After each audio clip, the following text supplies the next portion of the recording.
Bonjour et bienvenue sur ma chaîne YouTube, je m'appelle Esther et c'est un réel plaisir pour moi de te retrouver dans cette nouvelle vidéo dans laquelle nous allons parler de finances.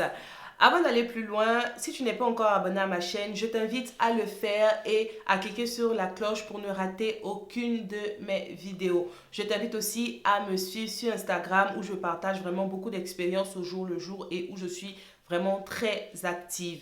Je t'invite aussi, c'est la dernière, je t'invite aussi à t'abonner à ma nouvelle chaîne Grâce et Foi, qui est une chaîne où je partage ma passion pour la parole de Dieu et pour la prière. Donc grosso modo, c'est une chaîne où je parle de la foi chrétienne. Donc si tu es chrétien ou chrétienne ou si tu es simplement intéressé par la foi chrétienne, je t'invite vraiment à t'abonner à cette chaîne et voilà. Comme je l'ai dit dans l'intro, aujourd'hui on va parler de finances. Alors nous sommes à la fin du mois de novembre, décembre est juste à côté. Hier soir, le président a annoncé que les commerces non essentiels allaient ouvrir. Donc vraiment, c'est un très bon timing.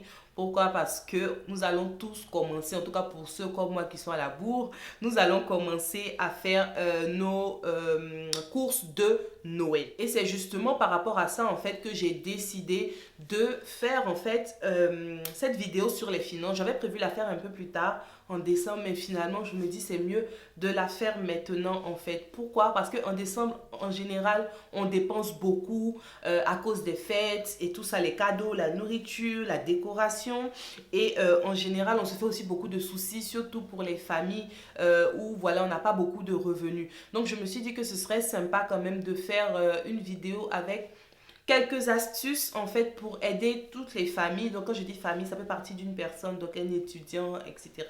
à vraiment papa, maman et les enfants, ou maman seule ou papa seul avec les enfants, etc.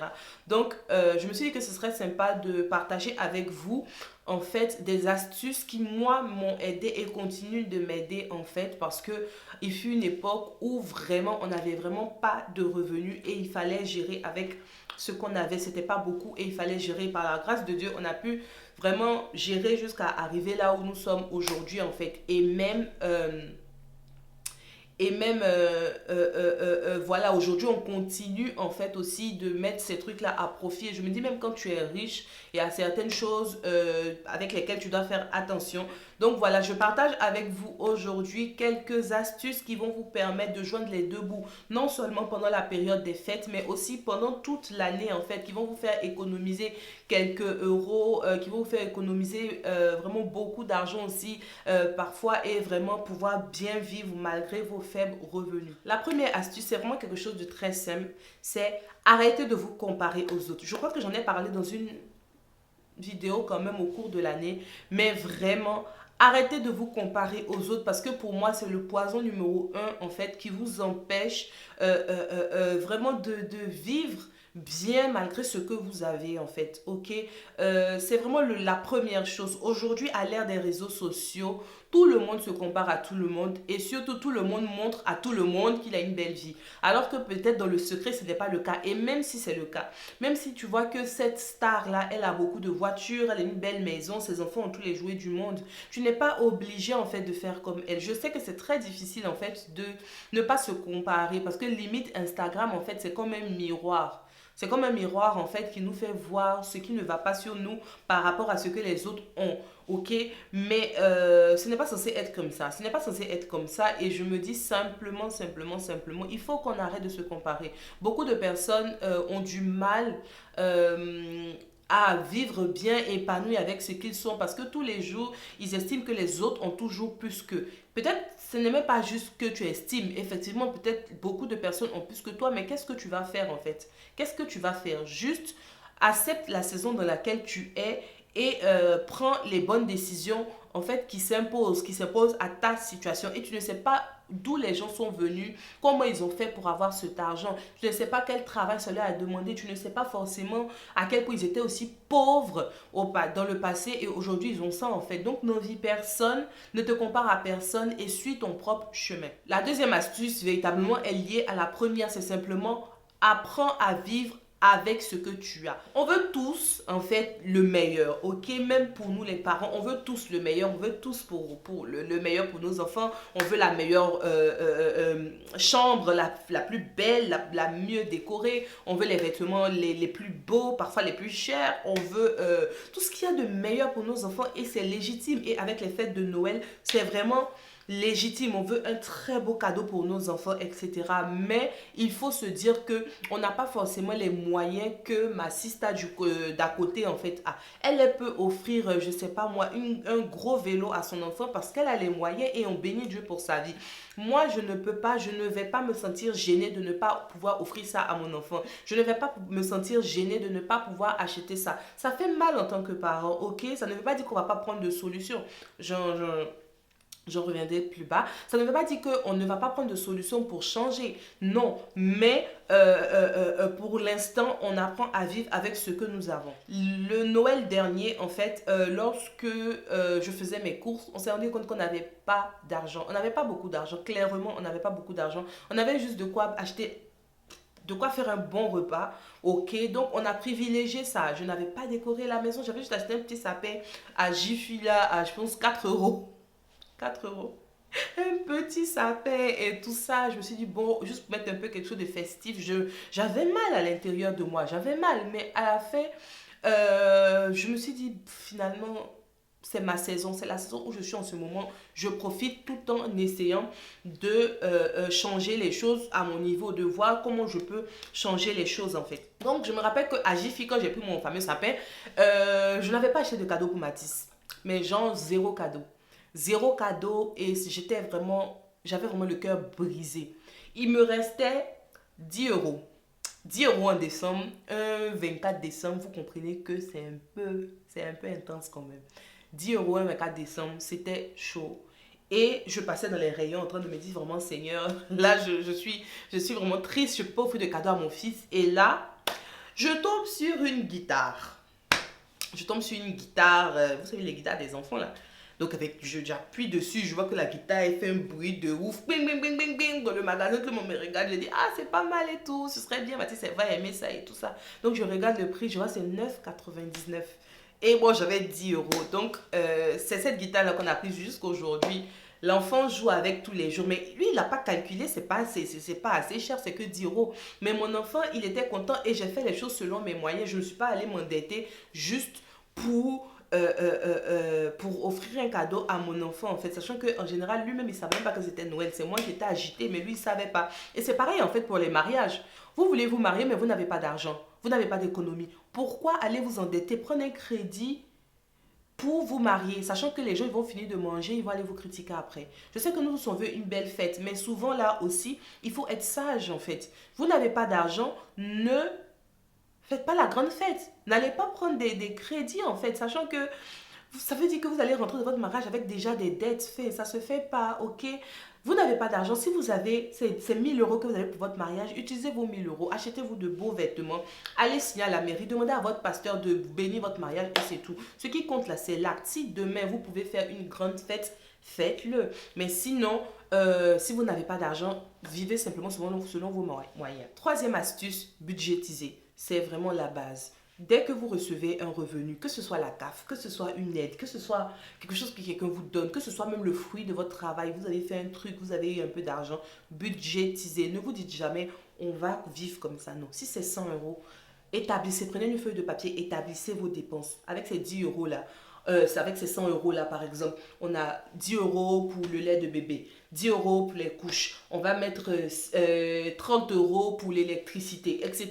Mais vraiment budgétiser, ça va vous permettre d'avoir une visibilité et de ne pas dépasser en fait ce que vous avez en poche. Si vous avez que 100 euros, mais que vous ne budgétisez pas, vous risquez d'aller au supermarché et de tout prendre, vous risquez de faire des achats et à la fin vous vous retrouvez avec 2,30 € sur votre compte et ça par contre ça fait très mal, ça fait très très mal. Très très mal quand on n'a pas vu où son argent est passé, ça fait vraiment très mal. Quatrième astuce, bon ça c'est quelque chose qui marche pour moi, donc je ne sais pas si ça va vraiment marcher pour vous mais c'est quelque chose qui marche pour moi. C'est simplement prioriser les dépenses des enfants et je vais ajouter les charges fixes mais je dirais quand même prioriser les dépenses des enfants. Ce que nous on fait ici, c'est que dès qu'on a notre revenu qui entre en fait, on commence par acheter les choses des enfants.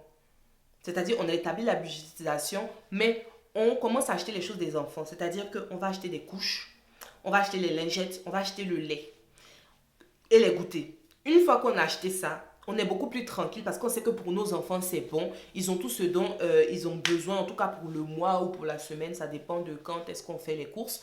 Au moins, on sait que voilà, donc on priorise ça. Et ensuite, maintenant, on va faire les charges fixes. Donc, le loyer, l'électricité. Ouais, le loyer et l'électricité, on paye ça. Et les assurances aussi, on paye ça. Et après, on peut maintenant passer à autre chose. Mais c'est vraiment très important de commencer par les besoins des enfants. Si vous n'avez pas d'enfants, commencez par prioriser les charges fixes tout simplement. Cinquième astuce, dans certains cas, privilégier les produits d'occasion.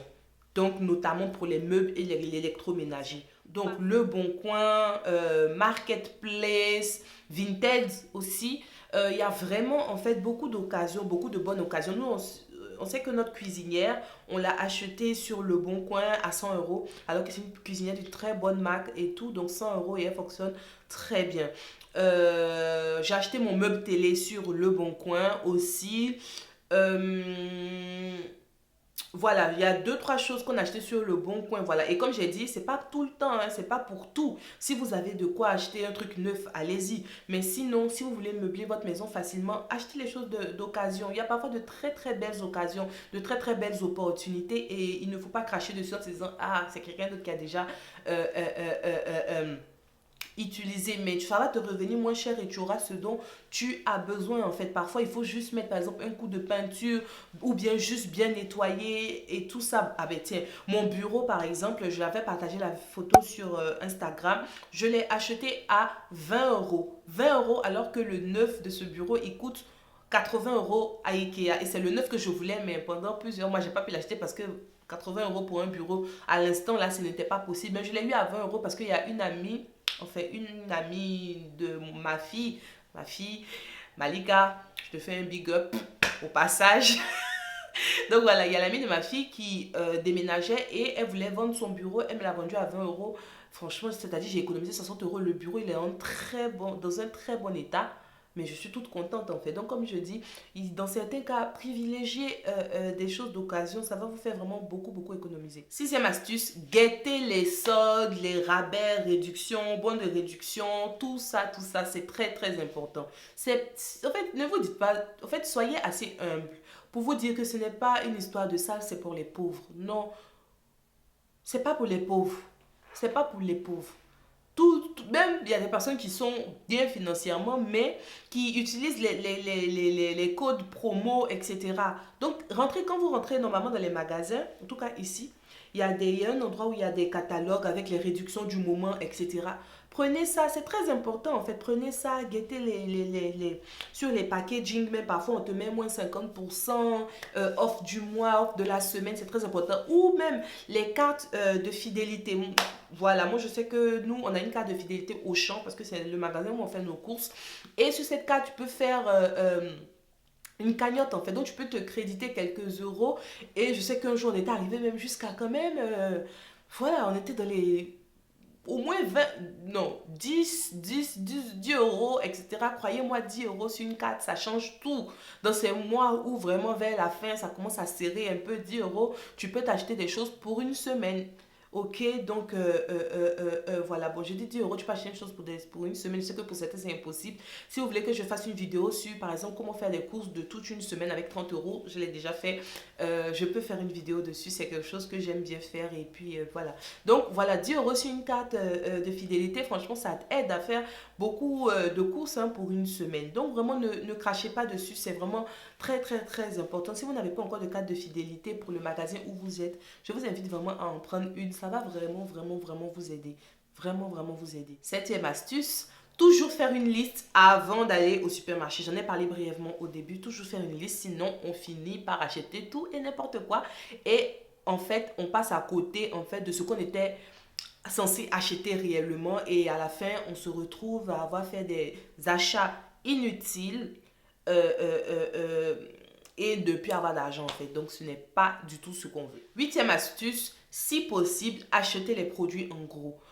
Nous, ce qu'on achète en gros, comme j'ai dit, les couches de bébé, les lingettes, le lait. Ça nous permet en fait simplement d'économiser. Parce qu'en général, quand tu prends comment dire ça, euh, à l'unité, quand tu fais le calcul, parfois ça te revient plus cher de le prendre à l'unité en fait que en gros. Par exemple, le riz, c'est quelque chose qu'il faut prendre en gros. Ok, prendre un gros sac de riz. Et puis, ça revient beaucoup moins cher que de prendre 1 kilo à chaque fois. Même les conserves, tout ce qui est tomates, tomates en conserve, ce genre de choses-là, c'est bon de les prendre en gros parce que parfois, ça revient moins cher et du coup, le mois qui suit, tu n'auras plus cette dépense-là en fait. Ok, donc nous, les lingettes, par exemple, on est abonné sur Amazon. Donc, du coup, tous les 2 mois, en fait, on reçoit les lingettes et ça nous aide énormément. On reçoit un carton, ça nous aide vraiment énormément. Ça permet vraiment d'économiser. Neuvième astuce, ça c'est juste un rappel, c'est que chaque centime compte. Chaque centime compte. Ne vous dites pas, oh, ce n'est que 1 centime. Est-ce que vous savez que 1000 € moins 1 centime, ce n'est plus 1000 €? Si tu dois acheter, je ne sais pas moi, une voiture à 1000 €, mais que tu as 999,99 €, tu n'auras pas la voiture parce que tu n'as pas 1 centime. Ok. Et vraiment, ça permet de ne pas gaspiller les choses en se disant, ah, voilà. J'ai 2 anecdotes à vous raconter à ce sujet. La première anecdote, c'est que un jour, je devais sortir, ça c'était dans mes grands moments de galère, je devais payer le ticket du métro et à Toulouse, à l'époque, le ticket était à 1,60 € et figurez-vous que j'avais 1,55 €. Non, 1,58 € même, je pense. Il me restait 3 centimes. Les gens, j'ai passé la journée à chercher 3 centimes. J'ai pas trouvé, donc j'ai marché. C'est à ce moment-là que j'ai compris que vraiment, vraiment, 1 centime là, ça compte, c'est important. Et du coup, nous, on a un bocal où on met toutes les petites pièces. On se dit plus non, oh ça c'est bon, je peux jeter et tout ça. On se dit plus ça. On a un bocal là, on met les pièces de 1 centime, 2 centimes, ces pièces qu'on n'aime pas trop. Et un jour, on allait à Auchan parce qu'ils ont une machine là pour faire pour transformer les petites pièces en bons. On allait à Auchan, on a tout mis dedans, on avait, je pense, environ 30 €. Et franchement, tu te dis quoi? Non, des petites pièces comme ça peut me faire 30 € et 30 € une semaine de coût, c'est génial, c'est génial. Et vraiment, donc ça compte en fait, ça compte. Ça compte. Ne vous dites pas, oh, c'est que des centimes, je peux dépenser ça, ça va aller et tout. Non, non, parce que si vous enlevez 1 centime sur votre loyer, on va dire que vous n'êtes pas à jour sur votre loyer. Donc vraiment, c'est très très important. Dixième astuce, c'est simplement identifier, développer et fructifier ses talents. Ça, c'est quelque chose qui va vous permettre d'avoir un peu de cash. Tout ce que j'ai dit là, c'est vraiment pour vous aider dans la saison précédente, en ce moment, pardon. Vous n'avez pas assez d'argent, vous avez quelques moments de galère et tout, mais ça ne veut pas dire qu'il faut rester dedans. Ok, ça ne veut pas dire qu'il faut rester dedans. Moi, en tout cas, ce n'est pas ce que je vous dis, ce n'est pas ce que je vous recommande, ce n'est pas ce que je vous conseille. Le conseil que je vous donne vraiment, c'est que à côté, développez quelque chose. Identifiez vos talents. Si vous cherchez du travail que vous ne trouvez pas, tout ça, essayez de faire quelque chose. Essayez de faire quelque chose. Moi, j'ai une connaissance du lycée. Pour pouvoir se payer ses études, il me semble, elle a commencé à vendre des galettes. Ce qu'à Abidjan, on appelle bofloto. Elle a commencé à vendre des bofloto et les gens se moquaient des gens, mais toi, tu es une jolie fille comme ça, tu vends bofloto, etc. Machin, machin. Mais elle a vendu ses bofloto, ça lui a permis de payer ses études et elle a pu agrandir son commerce de bofloto en fait. Donc, vendez, faites quelque chose en fait, faites quelque chose. Moi, par exemple, c'était, je sais plus c'était quelle date, mais c'était récent vu que j'avais déjà couché. Ouais, j'ai fait l'atelier Ezer. C'était un atelier où j'ai parlé mariage avec quelques jeunes filles. Et pour cet atelier-là, j'ai eu environ 200 € et j'étais tellement fière de moi, tellement contente, tellement contente. Parce que 200 € pour moi, maman, c'est beaucoup, c'est énorme. 200 €, ça me permet de payer les couches de mes enfants, de payer la nourriture, de faire des courses pour la maison. Et ça, c'est vraiment génial en fait. Donc, développez vos talents. Qu'est-ce que vous savez faire, que vous pouvez fructifier? 50 € par mois, c'est mieux que 0 € par mois. Ok? Si ce que tu dois faire peut te rapporter 50 €, ne te dis pas, oh, c'est peu. On commence avec 50 € et puis on finit par 1 million d'euros. Dis Amen. On commence par 50 €. On commence même par 5 €. Après 10 €. Notre grande sœur à l'époque, là, elle vendait toffee. Je ne sais pas comment on dit toffee, ce sont des petites friandises. Elle vendait toffee à Abidjan. Dans les écoles, elle vendait ça à 25 francs. Mais ça leur permettait d'avoir de l'argent de poche. Ça leur permettait d'avoir de l'argent de poche. Moi, je sais que mes soeurs ont fait ça. Il y a une de mes soeurs qui a vendu pain fourré. Donc, Christelle, ma soeur, a vendu toffee. Je sais qu'elle vendait aussi les glosses. Vous savez, les glosses et tout. Je sais qu'à une époque, elle a vendu aussi de la lingerie, me semble. Oui.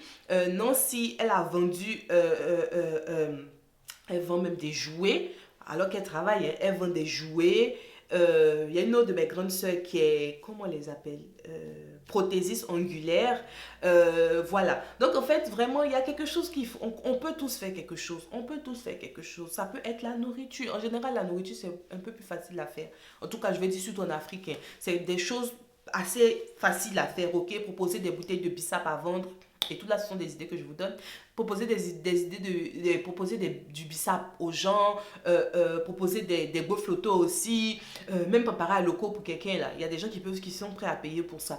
Ou alors, je sais pas, vous savez écrire, écrivez. Là, je me parle à moi-même parce que voilà, je sais écrire, je peux fructifier ça. Faites des ateliers. Si vous avez une compétence que d'autres recherchent, je dis au passage que je prépare un atelier pour janvier. Voilà, c'était censé être fait en décembre, mais décembre, vraiment, je veux passer beaucoup de temps avec ma famille. Donc, janvier, je vous prépare un atelier. Soyez prêtes parce que c'est du lourd. C'est du lourd qui arrive. Donc, voilà, faites quelque chose en fait. Faites quelque chose et ne restez pas juste là en vous disant je n'ai pas d'argent. Voilà, je n'ai pas d'argent, je vais rester comme ça. Ah, vraiment, Seigneur, Seigneur. Dieu fait grâce, mais Dieu n'est pas un Dieu paresseux. Il n'est pas un Dieu des paresseux. Donc, vraiment, bougeons. Dernier conseil, et ça, vraiment, voilà, c'est pour clôturer cette vidéo. Soyez patient envers vous-même. Soyez patient, en fait. C'est une saison qui va passer par la grâce de Dieu et par vos efforts aussi, cette saison va passer. Comme j'ai dit, souvent, j'aime dire que le pire est passé pour moi et ma famille parce qu'on a vécu des situations, laissez tomber. Le pire est passé. Aujourd'hui, on n'est pas où Dieu veut qu'on soit. On n'est pas encore où Dieu veut qu'on soit. On n'est pas encore où nous-mêmes, nos ambitions veulent être. Mais on est bien par la grâce de Dieu. Et voilà, c'est comme ça passe. Ce sont des saisons. Un jour, on n'a pas. Un jour, on a 1 euro. Après 3 euros. Après 6 euros. Et puis, on avance, on avance, on avance, on avance. Et c'est comme ça, en fait. Donc, soyez patients. Remerciez Dieu pour ce que vous avez. Priez pour ce que vous voulez. Et vraiment travailler. Parce qu'il faut toujours associer la prière à l'action. Alors voilà, c'est tout pour la vidéo d'aujourd'hui. En tout cas, moi, j'ai hâte de me plonger dans les courses de Noël. Donc, je pense que je vais faire un vlog sur mes courses de Noël, la décoration de ma maison, tout ça. J'ai tellement hâte. Noël, c'est vraiment ma saison préférée. C'est vraiment le temps que je préfère dans l'année après mon anniversaire, la période de mon anniversaire. Donc voilà, en tout cas, sachez que je vous aime vraiment du fond de mon cœur. Merci pour votre soutien, que Dieu vous bénisse et puis on se retrouve la semaine prochaine pour une nouvelle vidéo. Je vous embrasse. Bye.